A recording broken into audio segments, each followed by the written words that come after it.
Hi, welcome to our channel of IGNOU Audiobooks, Indira Gandhi National Open University, School of Education, SOE, Master of Arts in Adult Education, my first year, May 00 to Policy Planning and Implementation of Adult Education in India, Block 1 5-Year Plans and Adult Education, Unit 2 Adult Education Administration. Education Administration 2.0 Introduction. We know that adult education, like education, is as old as the human civilization itself and thus forms an essential and integral part or segment of overall education of an individual. Since adult education plays a dynamic role in the social, economic, political, and cultural transformation, it, accordingly, becomes subject to certain changes from time to time so as to suit the changing needs, in nature, forms, objectives, content and level. In this unit we will discuss adult education administration in India and the course of changes that took place in its administration over time. For the sake of convenience, we divide our discussion into three periods: pre-British period, the British period and post-British period. The major focus of our discussion will, however, be on administration of adult education with a view to understanding the significant changes therein over time. 2.1 Objectives. After going through this unit, it is expected that you will be able to understand the nature and scope of adult education and its administration in India. Explain how adult education has been administered during different periods of time, and appreciate the changes that took place in adult education administration over time. 2.2 Pre-British period. As we have learnt in the preceding units, adult education is not new to India. It has existed since the time immemorial, but in different forms in different places at different times. Here in this section let us look at education in general along with possible special reference to adult education during the pre-British period. India had a highly developed urban civilization such as the Indus Valley civilization which flourished about 4 to 5,000 years ago. And they people then too learned reading and writing. Different kingdoms existed in the Vedic age, 2000 BC to 1000 BC. The education of the Aryans or the people of the Vedic age pertained to language, literature, fine arts like dancing and mukik, and military science. People were fond of listening to the bards. In the administration the king was helped by several officers like the royal priest, Purohit, commander-in-chief, Senapati, and the head of the village, who managed the affairs of the village through an elected panchayat. During the later Vedic period, 1000 BC to 600 BC, several Ashra-ns came into existence in the forests and education was free and universal. Women enjoyed freedom to receive Vedic education. When caste system gradually became more defined, education of caste children and practices of caste adults became a subject matter of some rigidities and restrictions. The Brahmins lived in the ashrams with their students, and taught them and fostered Brahmanical Hinduism. Later period, 600 BC, 540 AD, witnessed the beginning of religious unrest and many changes took place in the educational system. The growth of Buddhism and Jainism not only dealt a fatal blow to Brahmanical Hinduism and dominance of caste system, but also established educational centers at Buddha Viharas and monasticism, propagated religious education through its leaders who used the language of the common people. Growth of vast and varied literature also took place during this time. Schools and other institutions of public utility came into existence during the period of Jainism. Dhamma Mahapatras were appointed to preach to people.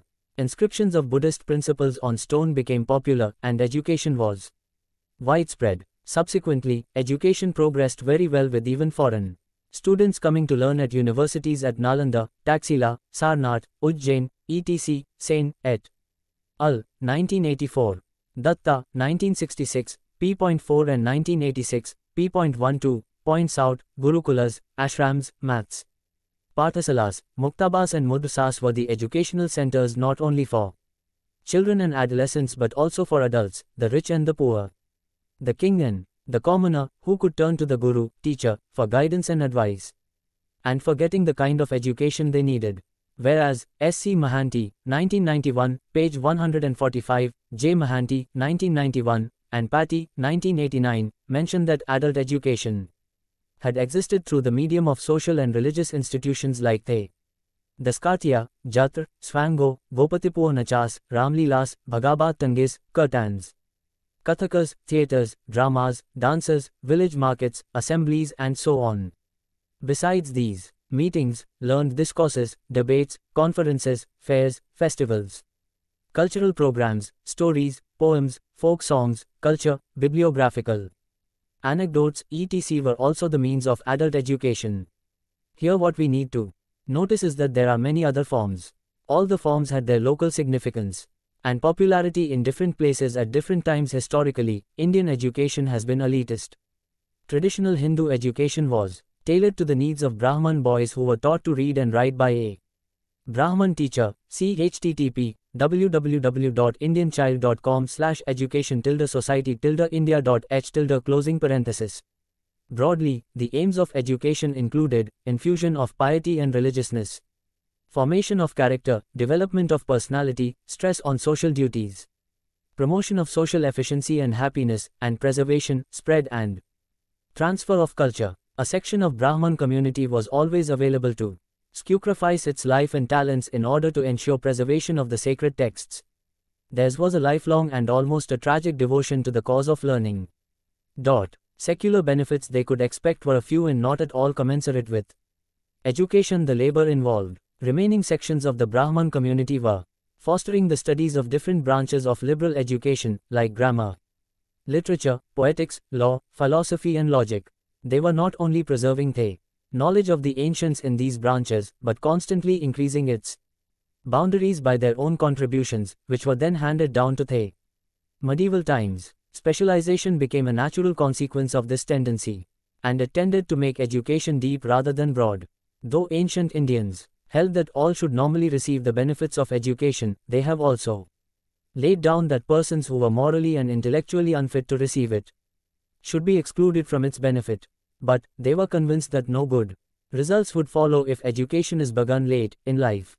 Here we can note a fact that it is against the present-day adult education philosophy or principles of adult learning, where age is not a bar at all. Since education was regarded as the best agency for improving society, it took several other important steps to realize this ideal. To ensure an adequate supply of teachers, it was enjoined that teaching was a holy duty which a Brahman was bound to discharge irrespective of the consideration as to whether any fee was likely to be received or not. It made education free, and held to public opprobrium and disgrace any teacher who would stipulate for fees. During this period, Upanena used to mark the beginning of the Vedic education, which in several respects resembled the secondary education or adolescence education of the modern times. With the learning of the Gayatri Mantra, the student used to begin his journey on the road to knowledge. The ritual heralded the beginning of a new epoch in the student's life, characterized by dignity, decorum and discipline. The staff exhorted the student to become a careful watchman, charged with the duty of guarding the Vedas. Rituals were naturally prescribed at the beginning and at the end of the annual school session, as they were at the beginning and at the end of the educational course. In prehistoric times, the annual session of schools and colleges began soon after the commencement of the rainy season, when the sowing operations were over and crops had begun to sprout. Upakarma or Shravani denoted a ritual performed at the beginning of the college session. Our authorities declare that the ritual was to be performed only by the teacher along with his students when they had reassembled at the beginning of the session. Kshatriyas and Vaishyas gradually ceased to perform Upanena and sank to the level of the Shudras. This gave a great setback to their literary education. As far as the professional education was concerned, it was ensured to almost all persons anxious to receive it, but when the caste system became hereditary, every family was expected to train its children and bring them up in the traditions of its profession when they became adults. As far as organization and administration of adult education is concerned, only a few educational institutions were located in sylvan solitudes. There is, however, no information as to what arrangements were made in these institutions for the housing of classes and the lodging of students. In fair weather, the classes must have been held under the shade of trees. In the rainy season, some kind of humble tenements must have been found indispensable both for teaching and residence. As far as organized educational institutions like the Buddhist universities or Hindu temple colleges are concerned, we have definite evidence to show that they used to provide good, spacious and often imposing buildings for their class rooms and hostels. At Nalanda there were 8 big lecture halls and as many as 100 small classrooms. The college buildings were stately and several stories in height. The University of Vikramasila was provided with several lectures halls by the Pala emperors. Similar arrangements must have existed at other famous Buddhist centers of education. Military schools intended for aristocratic families were naturally housed in spacious and imposing buildings. Temple colleges were usually located in spacious halls and apartments adjoining the temples to which they were attached. As far as organization of temple colleges is concerned, South Indian inscriptions give us a vivid picture about the functioning of the temple colleges and their flourishing there, but throw very little light on their internal organization. It would appear that they were probably administered by the temple subcommittee of the village council, within whose jurisdiction they fell. It was this subcommittee which administered the estates, given as endowments, and appointed the teachers of the institution. What subjects were to be taught and how many seats were to be reserved for each of them may have been settled by the temple committee in consultation with the views of the head of the institution. The latter was in charge of the internal administration and the distribution of the teaching work. The supervision of the library and the maintenance of discipline also fell within the jurisdiction of the head of the institution. An inscription from Malkapuram, dated 1268 AD, reveals the existence of an institution, Malkapuram Temple College, which was a temple, a college, a hostel, and a atal combined. There were 8 teachers in this college, 3 for the Vedas and 5 for the secular subjects consisting of grammar, literature, logic, and agamas. There was 1 doctor in charge of the hospital. In the South Indian colleges there used to be about 20 students on the average under the charge of each teacher. The Malkapuram College had probably about 150 students. They were as usual offered free tuition, board, lodging and medicine. Regarding teachers' pay, the inscription, however, states that while the carpenters and drummers of the temple establishment were assigned 1 put-5 of land for their wages, each teacher was given an endowment of 2 put-5 of land. We do not know anything about the net income of this land endowment. The teacher's income was thus twice the wages of the skilled laborer. The society was offering him just what was necessary for a decent family life. As far as private teachers were concerned, they usually held their classes in their own houses. Religion had a great hold over the public mind in ancient times, and this spiritual exaltation of Vidyadhana secured so wide and ample a response to the cause of education, both from the public and the government, that it used to become possible to impart free education at least to all poor students wishing to derive its benefits. Buddhist monastic colleges began to take up the educations of the layman also. From the beginning they used to master the systems of their competitors as well. In a famous philosophical college situated in a sylvan retreat in the Vindhya mountain presided over by Divakarasena, a Brahmana convert to Buddhism, students of Hinduism, Buddhism and Svetambara and Digambara Jainism studied together side by side under the same principle. Such an arrangement naturally presupposes a comparative study of the rival systems, leading to the broadening of the outlook and the deepening of the scholarship of the average student of the institution. Students started with study of Sanskrit grammar and literature, which lasted for 7 or 8 years. They were also given some grounding in Pali. As pious Buddhists, they had to master some passages from the Pali canon. There used to be courses for monks as well. The curriculum prescribed for the monk scholar was naturally somewhat different. It did not include any special study of secular sciences like poetics, literature or astrology, but was concerned principally with theological subjects. For 10 years after his admission as a novice, the monk student was under the direct guidance and control of his preceptor, who used to initiate him in the study of Pali and Sanskrit. There were efforts to prevent wastage in education even in the ancient period. It came to be prescribed for the whole community primarily to prevent wastage in education. It was, however, regarded as a serious disaster as the modern facilities of books and libraries were then non-existent. In the course of time, therefore, educationalists began to feel that steps must be taken to ensure that even householders would set apart some time in the year for revising their studies. Some of them, like Svetiketu, advocated that they should be asked to spend 2 months every year in their old colleges for this purpose. The majority, however, felt that it is impracticable to suggest to householders that they should give up their professions for 2 months every year in order to keep themselves in touch with their studies. See http://www.archive.org/stream/educationannuncio3239. MBPL. We are all aware how a large number of students lose their study habits and forget a good deal of what they had learnt in their schools and colleges. when they settle down as householders pursuing their own professions. Same is the case with neoliterates who relapse into illiteracy in the absence of a provision for literacy practice and its reinforcement. During Mughal rule, 1526-1858, Muslim education was similarly elitist, although its orientation reflected economic factors rather than those of caste background or religion. See http www.indianchild.com/education-society-india.htm. During this period, from the early 16th to the mid-19th centuries, education was not the duty of the state, but the rulers encouraged it in different ways. Sain, et al., 1984.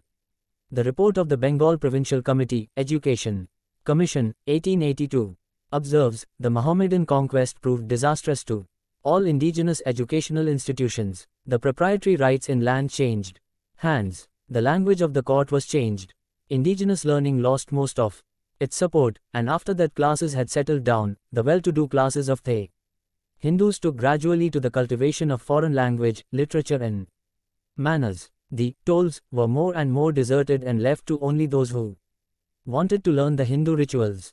In course of time the Musafin teachers and schools drew off the largest portion of the upper and the middle classes of the community, and the tolls and the patasalas either died or barely managed to survive. See http www.archive.org/stream/educationingcheo3239 Thus, the form, content, target group, place, coverage, support, organization, administration, and so on, differed widely from geographical area to area, from time to time, from kingdom to kingdom, from religion to religion, and from activity to activity.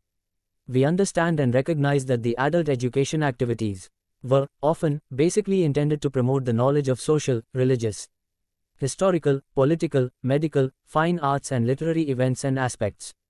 It is through all these forms of adult education that the religious literature, traditional knowledge and values flourished and got transmitted to successive generations. Often both education and entertainment went hand in hand but not related to the economic strivings of the community. Furthermore, these activities were scattered, organized and administered by the small institutions under the control of religious communities or small group of people enjoying the royal patronage in the local areas under the respective kingdoms. It was thus happening in clusters of select institutions under different kingdoms or those managed by religious communities. Moreover, the transfer and exchange of information and knowledge, and the educational participation and interaction was more elitist, usually confined to only certain people of selected social classes or positions.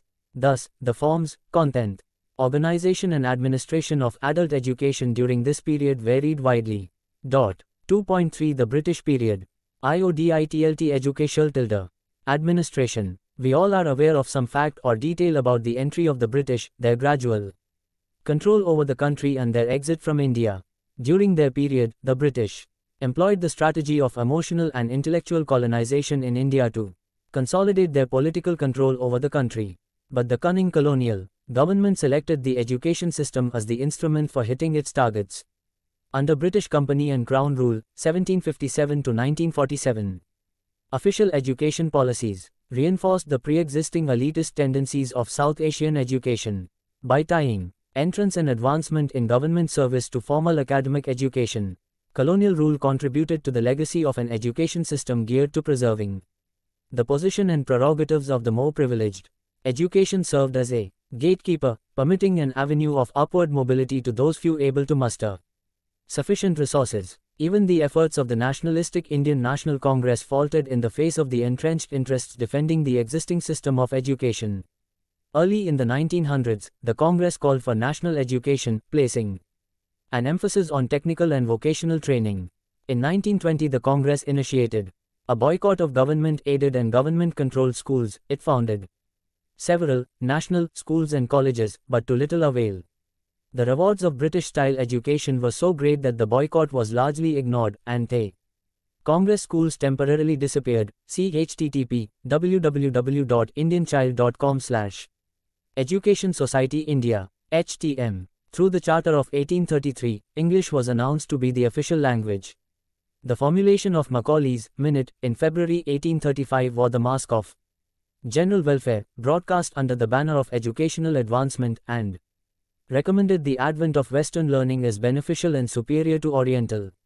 Reserve of knowledge. Added to this, the affinity of the elite section of Indian society to English culture, ideology and education facilitated the British to psychologically harness the nation's mindset.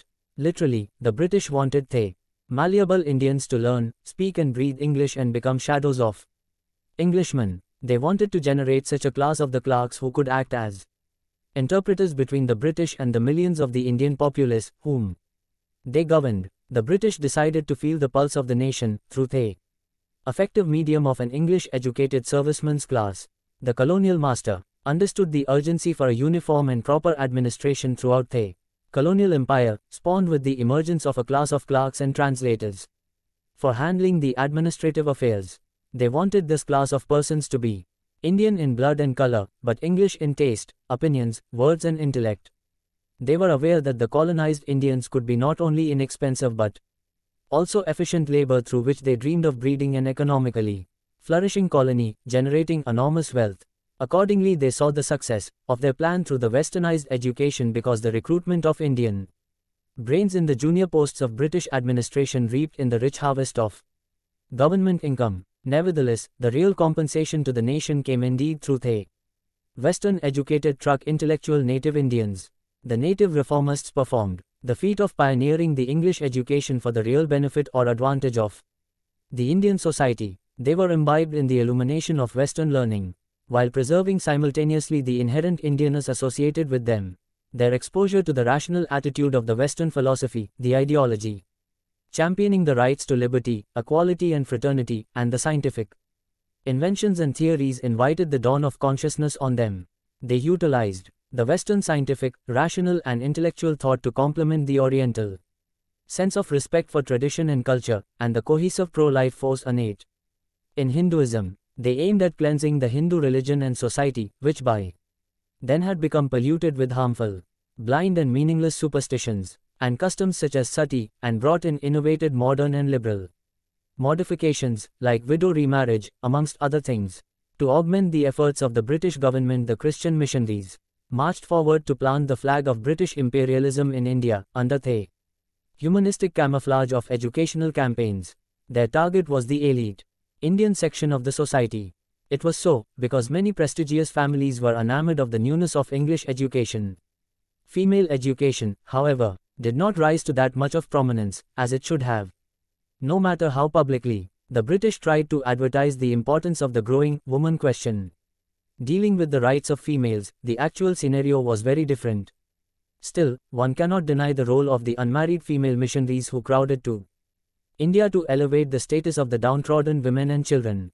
They taught women their value through education.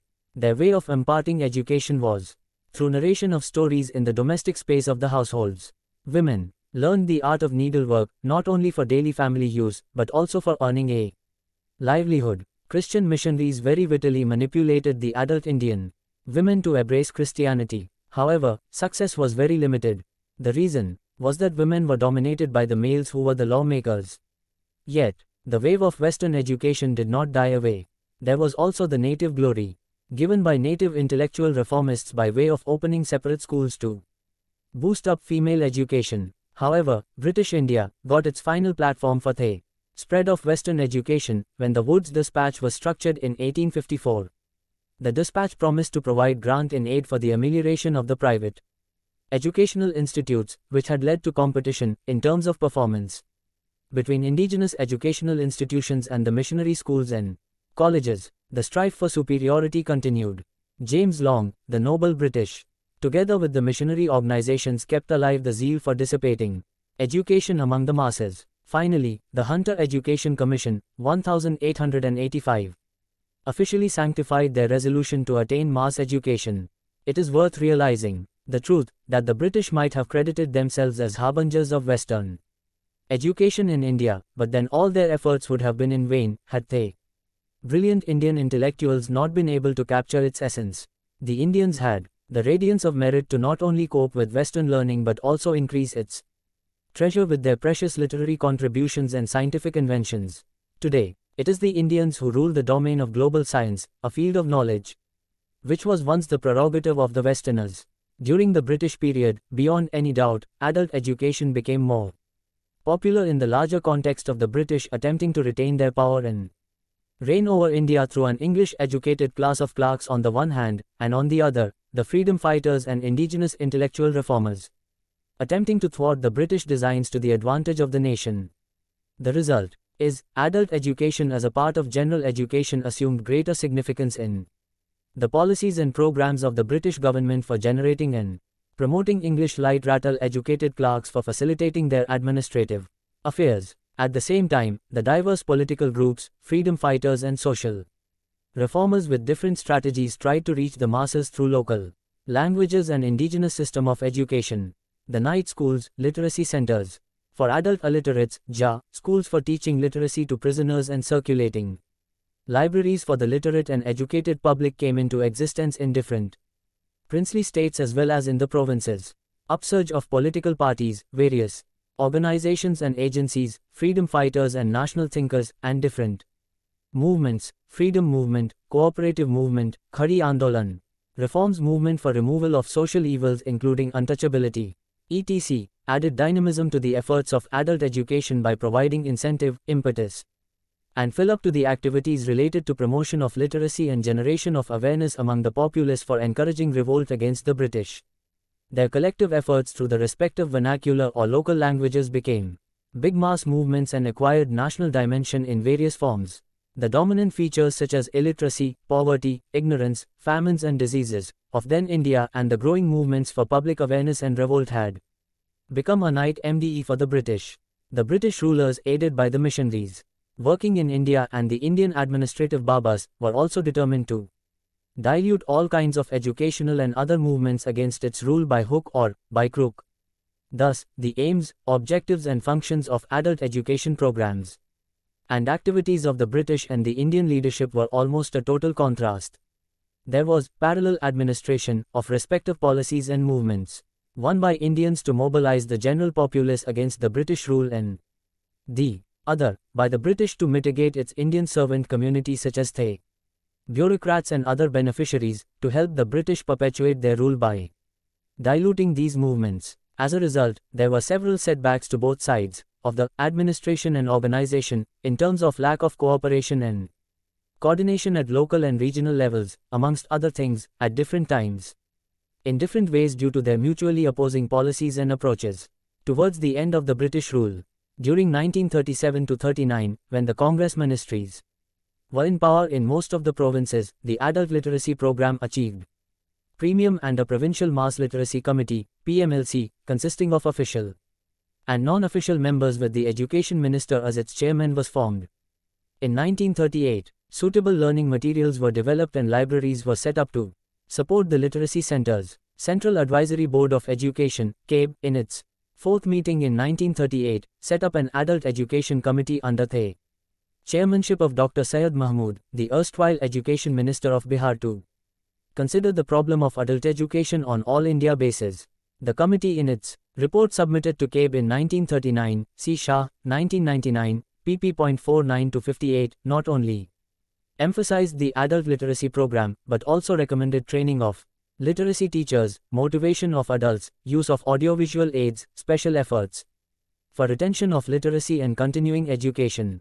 During this period, the planning and administration of adult education was confined to respective provinces, and adult education, thus, came under provincial administration. Number of recommendations were accepted by CABE at its fifth meeting held in Simla in May 1940. First and second All India Adult Education Conferences were held in 1938 and 1939 respectively. The Indian Adult Education Association, IAEA, was formed in 1939 and provided a forum for the workers and functionaries in the field to promote awareness and to sort out the problems faced in making adult education in the country a success. IAEA continued to be a voluntary organization without state-level associations of its own. However, its membership, besides individual members, included the voluntary organizations from different parts of the country. From the above discussion, we can clearly understand that the local specific organization and administration of adult education during pre-British period took a turn to a widespread but scattered national movements for promotion of literacy and awareness among the masses for action. The British promoted an administered programs aimed at continuing their rule, while those organized by the freedom fighters and political parties and other nationalists were targeting the British rule. There were thus two broad, parallel administrations of adult education programs with mutually contrasting sets of goals and objectives, one set of the British government and the other of the Indians. When the provincial governments were formed, adult education fell under provincial administration during this period. 2.4 Post-independence period. After independence, the Government of India tried to reorganize and institutionalize adult education programs in the country. In 1948, the Central Advisory Board of Education set up a committee for planning various schemes of adult education. Adult education was renamed as social education. The concept of social education was broadened with a view to building up a comprehensive program of education for life, covering numerous activities around the core activity of literacy. An international seminar of Southeast Asian countries was organized jointly by the Government of India and the UNESCO at Mysore in 1949, and the theme of deliberations was Adult Education for Community Action. This seminar chalked out a program of action for a social education movement in India. As a result, some of the experiments were tried out. They include Adult Education Mobile Unit in Delhi, which moved from village to village, summer camps in Madhya Pradesh, which were organized with the help of teachers and students, regional committees in Bombay, which were formed for implementing and monitoring adult education, and Janata colleges under state governments. The program of social education was implemented by the Community Development Department. The community centers, youth clubs, and Mahila Mandals organized different community programs based on domestic crafts, health and nutrition, along with literacy classes. Since the independent India was young, it was quite natural that the beginning period was marked by wide range of consultations, discussions and experiments. Local and regional level committees and other structures were functioning without proper cooperation and coordination. We must not forget the year 195 as it was a landmark of the beginning for the planned growth of independent India. During the first 5-year plan, 1955-56, social education programs were jointly implemented by the central and state governments.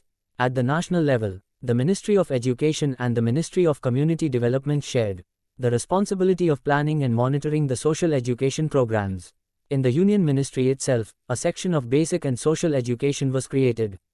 In 1953, the Central Advisory Board of Education appointed a standing committee on social education in 1956. At the state level, TBE State Education Departments and the State Community Development Departments were made responsible for organizing the programs of social education, which included literacy centers, community centers, libraries, and Janata colleges. Social education came to be regarded as a recognized method of community development. The major responsibility of carrying out the field work of social education in the development blocks went over to the Community Development Program. Each block had a male and a female social education organizer, who were in charge of implementing the social education programs for the success of community development program as a whole. When a number of blocks constituted a project, a chief social education organizer was appointed. At the project level, the male and the female social education organizers worked under the administrative control of the block development officer.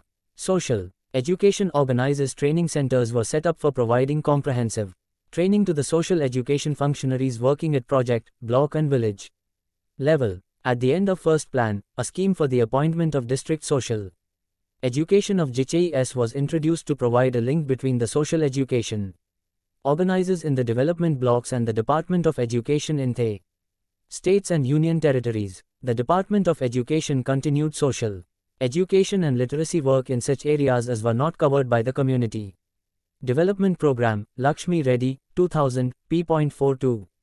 During this plan period, we can find that the administration of adult education assumed the national character with the direct support and involvement of the governments at the center and the state levels.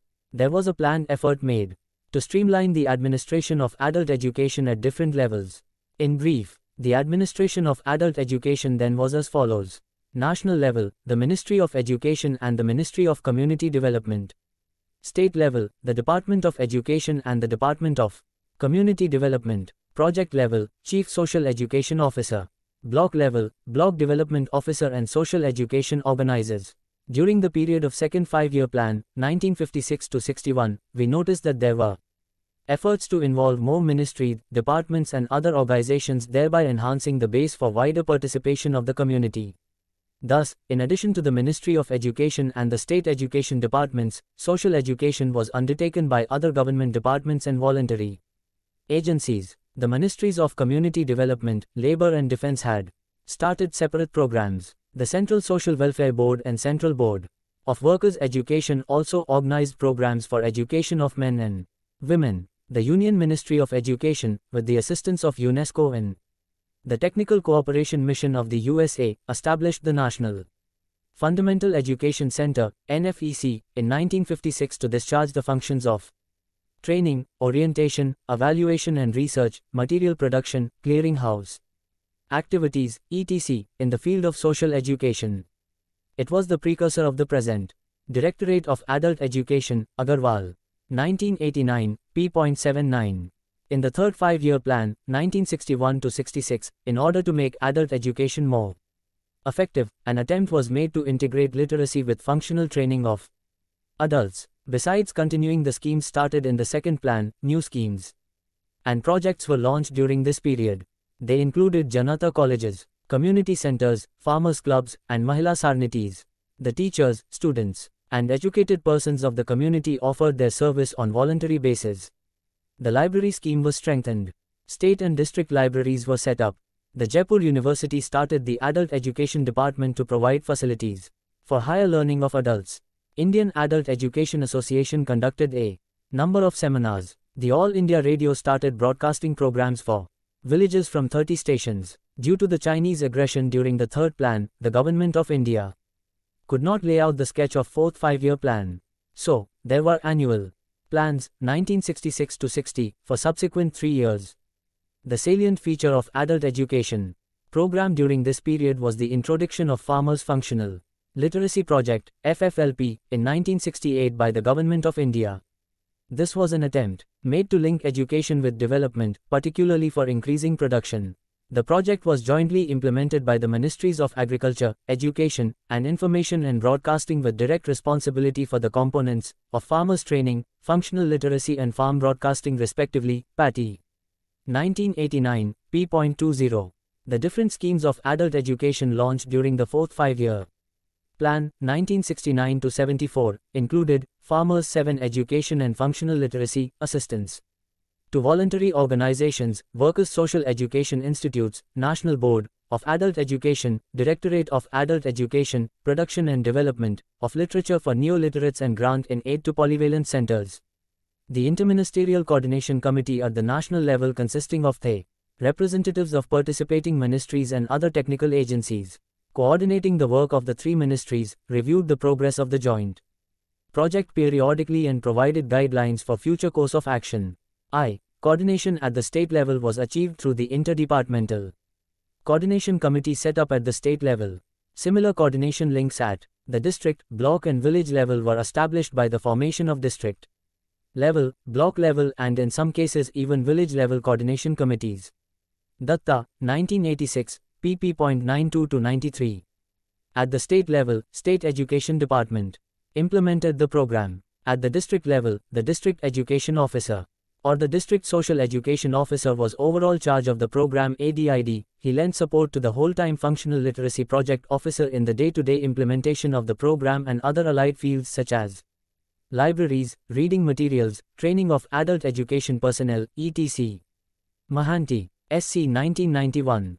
NFEC, which was converted into Department of Non-Formal Education in the NCERT, was taken back by the Ministry of Education and Culture and renamed as Directorate of Adult Education in 1971, DAE, 1988, pp.6 to 7. It provided technical and professional support to the programs in the form of materials, media and methods, training and orientation programs, evaluation, ~F work, etc.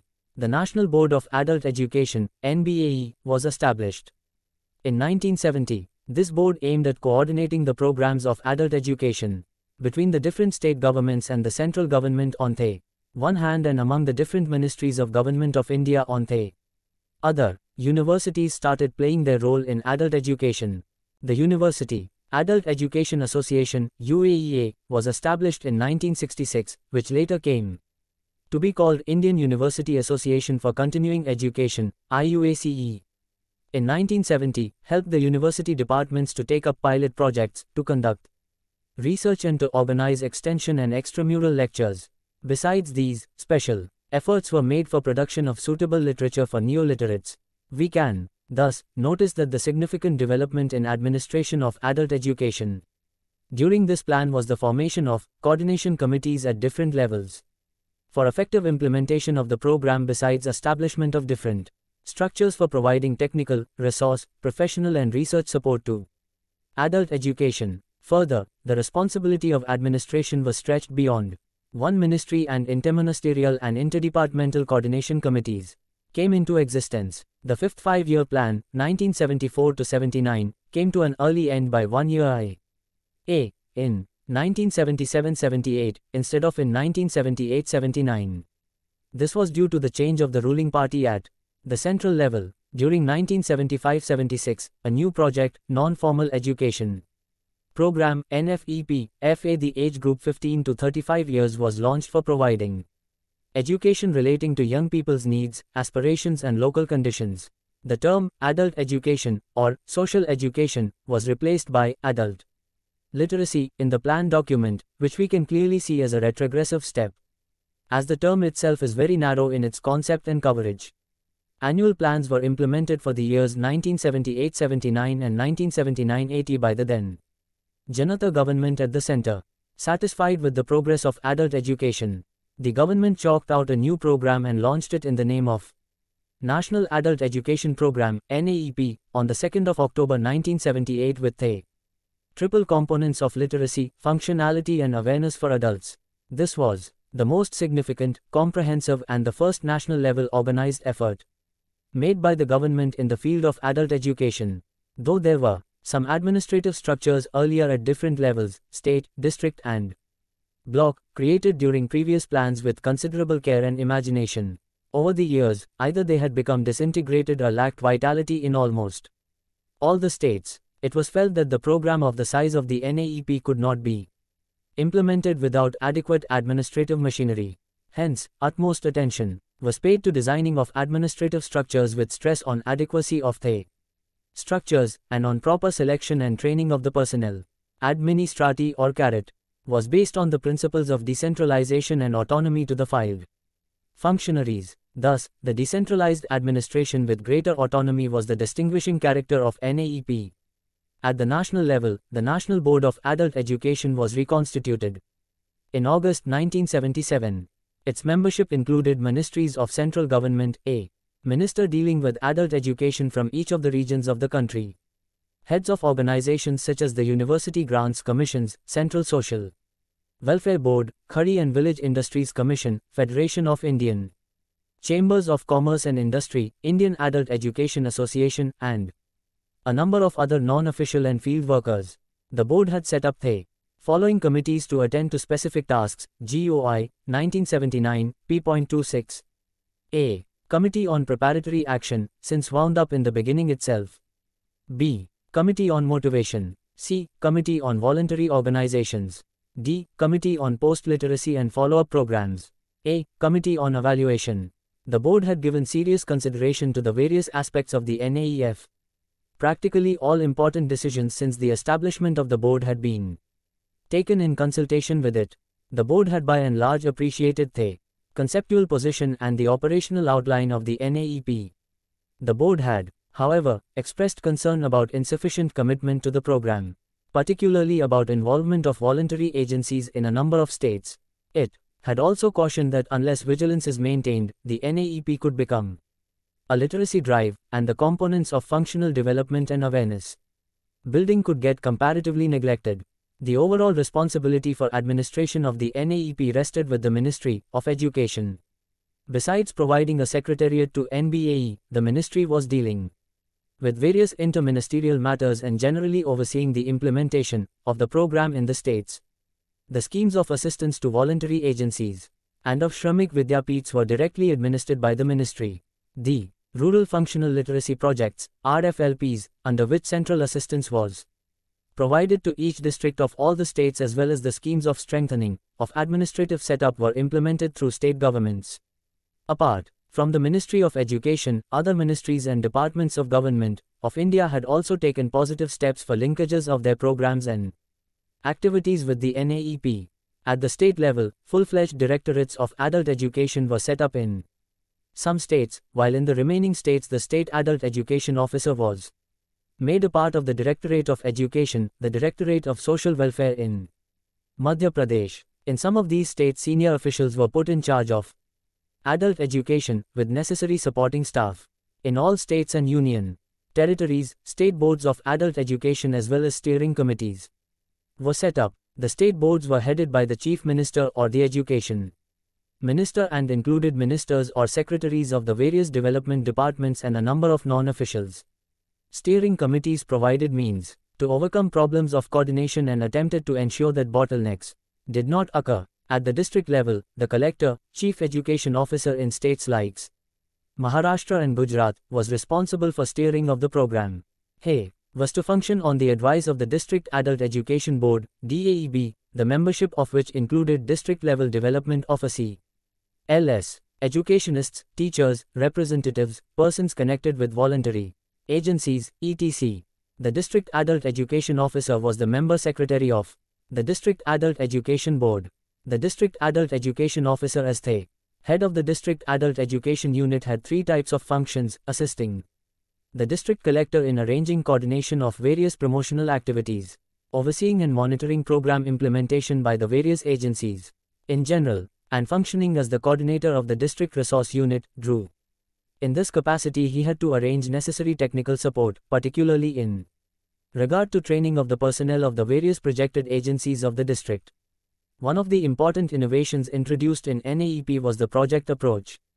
A more or less autonomous administrative unit responsible for implementation of a program in a compact and contiguous area. Each project had a project officer and a supervisor for a prescribed number of centers. The part-time supervisors in universities and colleges were to oversee 10 centers, and in most voluntary agencies and in Nehru Yuvak Kendras a supervisor was responsible for about 20 centers. In projects administered by state governments, a supervisor's responsibility extended to 30 centers. It was expected that a supervisor should make at least 2 visits in a month to each of the adult education centers for which, he was responsible. The critical unit in the whole program was the Adult Education Center under the charge of an instructor or an adult education organizer. NAEP was implemented mostly as a government program without proper involvement of private agencies and public. It was criticized that the program suffered from excessive dependence on administrative structures and lack of involvement of the mass organizations, media and educational institutions. During the period of these annual plans, 1978 to 80, a clear policy of adult education with boards of adult education at central, state and district levels came into existence, along with committees, special task committees at national level, steering committees at state level and district resource units at district level, for providing assistance to the boards at respective level. Thus, administration was more comprehensive and well planned for providing effective administration to NAEP.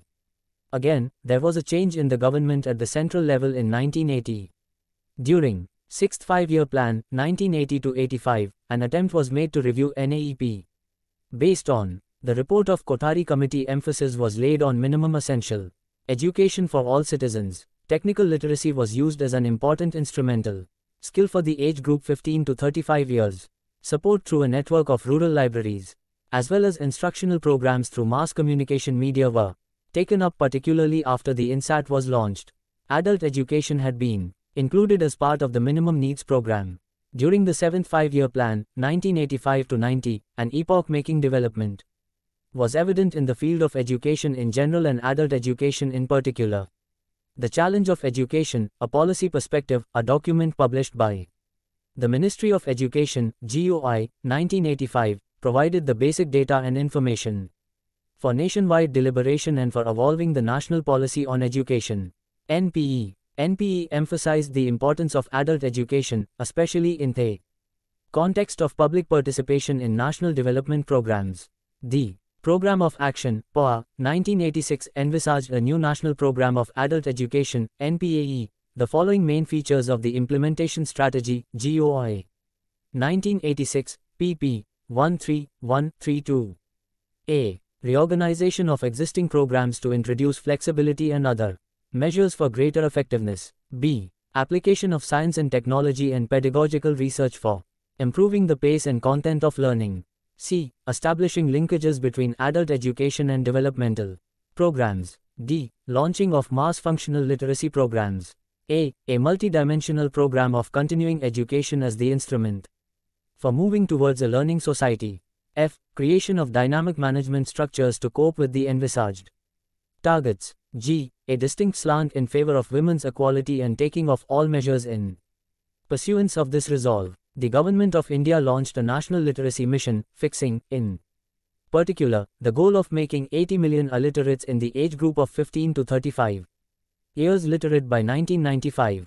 NLM has given a serious thought to the administrative set up for effective planning, organization and evaluation of the adult education program. At the national level, National Literacy Mission Authority, NLMA, has been set up with the Minister of Human Resource Development as its head. This has been functioning with full autonomy and powers to take all decisions, not requiring reference to the cabinet. A mission task force has been set up for implementation, headed by Director General, National Literacy Mission, who is of the rank of Additional V Joint Secretary of the Central Government. DE has been providing most of the technical and resource support to NLMA. The state governments, voluntary agencies, etc., in respect of NLM and other activities and programs of adult education. The chart given below presents the holistic picture of the NLM management structure. At the state level, a commission, authority has been set up which was headed by Education, the Chief Minister, with responsibility for planning and implementation of NLM projects. A State Resource Center, SRC, exists in most of the states for providing technical resource support to adult education programs. The SRCs are to assist the state-level commission, authority. SRCs need to be strengthened by training personnel, provision of adequate financial support and improved coordination with governments. At the district level, the District Board of Education is responsible for overall planning and administration of all educational programs. District Resource Unit, DRU, as a part of District Institute of Education and Training, DIET, has to provide technical resource support to DBEs. The project envisages total eradication of illiteracy in a district or a block or a particular area with a provision for post-literacy and continuing education for the neo-literates. The project is administratively viable and functionally autonomous for implementation and innovation.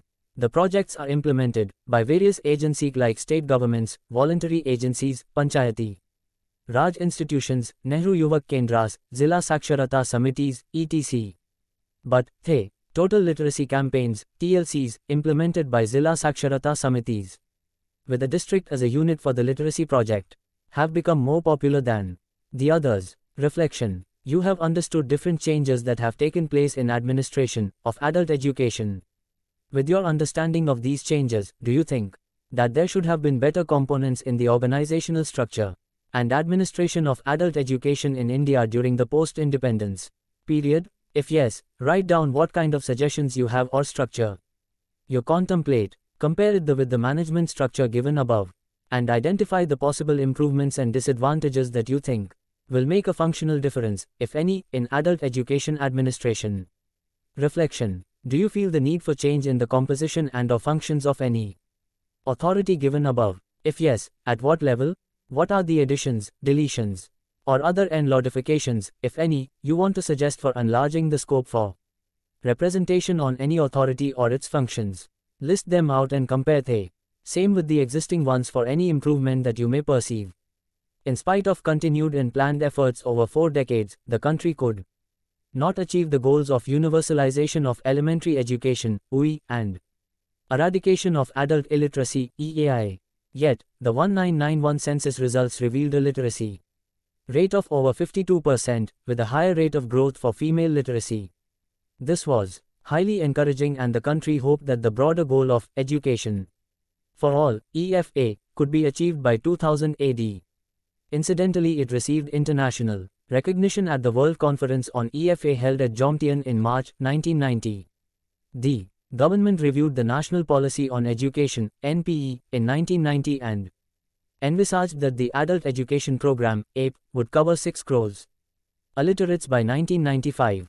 So during the 8th Five-Year Plan, 1992 to 97, besides modifying Rural Functional Literacy Program (RFLP), the post-literacy and the teaching learning process, the government evolved new strategies for actions like area-specific and time-bound approach to achieve 100% a total literacy. TL, massive participation of non-governmental organizations, NGOs, and students, and effective utilization of traditional and folk theatre forms in literacy work. By 1991-92, the post-literacy program was institutionalized in the form of 32,000 Jan Shikshan Nilams, JSNs. Apart from the introduction of improved pace and content of learning, IPCL, method, which reduced the duration of learning from 500 to 200 hours, technology demonstration programs were initiated in 42 selected districts. The scheme of Shramik Vidyapeeths (SVs) was reviewed, suggesting the need for its expansion. The number of state S centers, SRCs, increased from 19 to 20. A National Institute of Adult Education, NIAE, was set up in January 1991 to augment the technical and academic resource support to adult education and to undertake quality research and evaluation studies. Area-specific and time-bound mass campaigns for TL. First launched in Kottayam town and Ernakulam district in Kerala in 1989.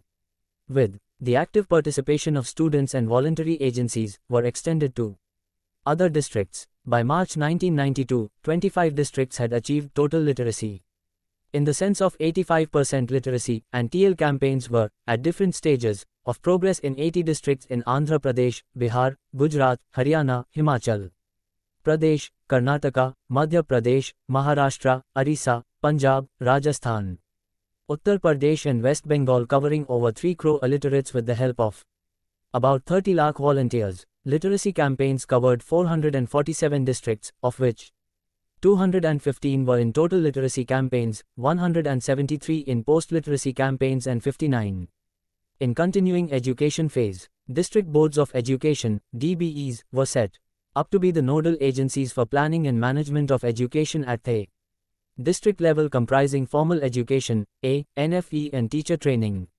Vertical linkage was established from DBE to Block Law Mandal Education Committees and Village Education Committees, VECs, in a decentralized framework. Mahila Samakhya project aimed at empowerment of women through their mobilization for a change in their perception about themselves and society was launched in 1991 in 10 districts of UP, Gujarat and Karnataka. It covered 5,000 villages in 35 districts of 7 states by 1992. The methodology of Mahila Samakhya MS project of mobilizing women's groups to voice their needs was extended in conjunction with the involvement of local community to create a favorable environment to serve as a monitoring mechanism for promoting UEE and adult literacy. http www.planningcommission.nic.in. The emphasis during the 9th Five-Year Plan, 1997 to 2002, was on making adult education program more effective by clarifying the administrative and financing roles of the center, the states, Zilla Saksharata Samitis, ZSS, Panchayati Raj institutions, other local bodies and non-government organizations, NGOs. Therefore, the focus was on decentralized and disaggregated planning and implementation of literacy, post-literacy and continuing education programs. The power from the National Literacy Mission Authority, NLMA, was devolved to the State Literacy Mission Authority, SLMA, for financial sanction to projects under the Total Literacy Campaign, TLC, and Post-Literacy Campaign, PLC, and empowerment of and urban local bodies to achieve universal literacy. Other steps included increasing the range and depth of involvement in literacy campaigns, meeting the special needs of scheduled castes, scheduled tribes, SCS-ISTs, and reducing rural-urban and male-female disparities in literacy through the campaign mode. Thus, the NLM program was revamped in 1999 to remove some lacunae, while increasing the scope of the program. The parameters and norms of financial assistance of schemes under NLM were substantially enhanced. The main features of the revised scheme were an integrated literacy campaign amalgamating all the features of earlier TLC IPLC phases. Full freedom to Zilla Saksharta Sarnitis to attempt synergies with those of local youth clubs, Mahila Mandals, voluntary agencies, small scale industries, cooperative societies, etc. The continuing education scheme encompassing removal of residual illiteracy, programs catering to individual interest and aptitude, skill development, rural libraries, etc., would allow for opening of continuing education centers, CECs, in every major village. Major role for NGOs. Strengthening of state resource centers, SRCs.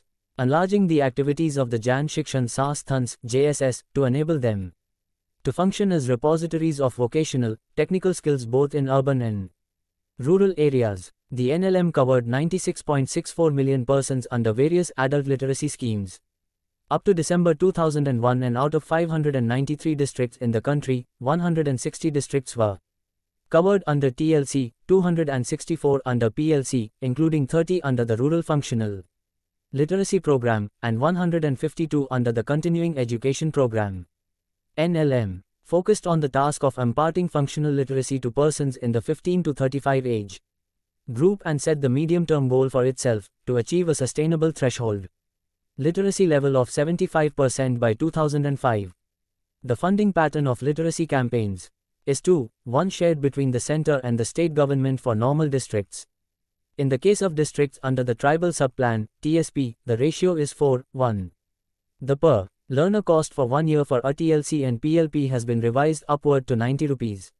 180 for the TLC, and 90 rupees minus 130 for the PLP with effect from the 1st of April 2000. The normal time span of a TLC is set at 18 months and that for PLP 12 months. The districts would thus establish the necessary infrastructure and complete the basic literacy and post-literacy activities within a period of 30 months. The Rural Functional Literacy Project scheme has been absorbed into the scheme of literacy campaigns and Operation Restoration, which catered to people who have relapsed into illiteracy. The revised NLM scheme followed since April 2000.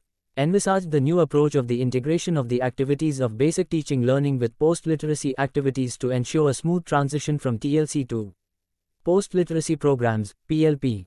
As a result, TLC and PLP activities were concurrently taken up as the two operational stages of the learning continuum, and drew their financial sustenance from a single budgetary provision.